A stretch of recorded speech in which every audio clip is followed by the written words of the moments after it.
Bonjour chers auditeurs, je me nomme Kongoloma Tamba Arnold, étudiant à l'Université protestante au Congo en LD Phasé. Je vais examiner méthodiquement un concept nécessaire en gestion des ressources humaines. La gestion des ressources humaines est un domaine en constante évolution soumis à de nombreux facteurs externes et internes qui influent sur les pratiques et les organisations. Dans cet article, nous nous intéresserons à la notion de contingence en gestion des ressources humaines telle que définie par Nizet et Picholt. La définition de la contingence en gestion des ressources humaines. La contingence en gestion des ressources humaines renvoie à l'idée que les pratiques et les politiques RH d'une organisation des entreprises, son secteur d'activité, sa culture organisationnelle, son environnement économique et social.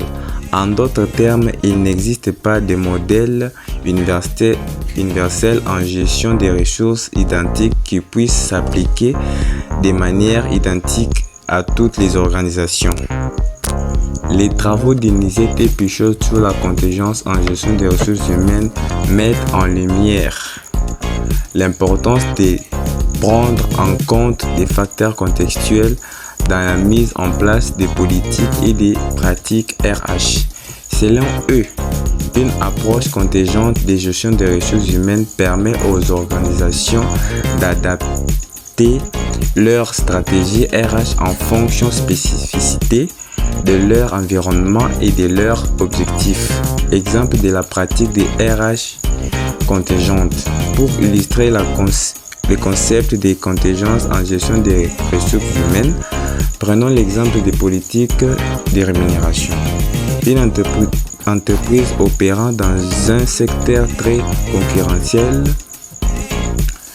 et souhaitant attirer et fidéliser les meilleurs talents pourra adopter une politique de rémunération plus attractive que celle d'une entreprise opérant dans un secteur moins concurrentiel. De même, la politique de formation et de développement des compétences peut varier en fonction de la taille de l'entreprise. Une petite entreprise dispose de ressources limitées, pourra privilégier des formations internes et des programmes de mentorat, tandis qu'une grande entreprise pourra investir dans des formations externes et des programmes de développement sur mesure.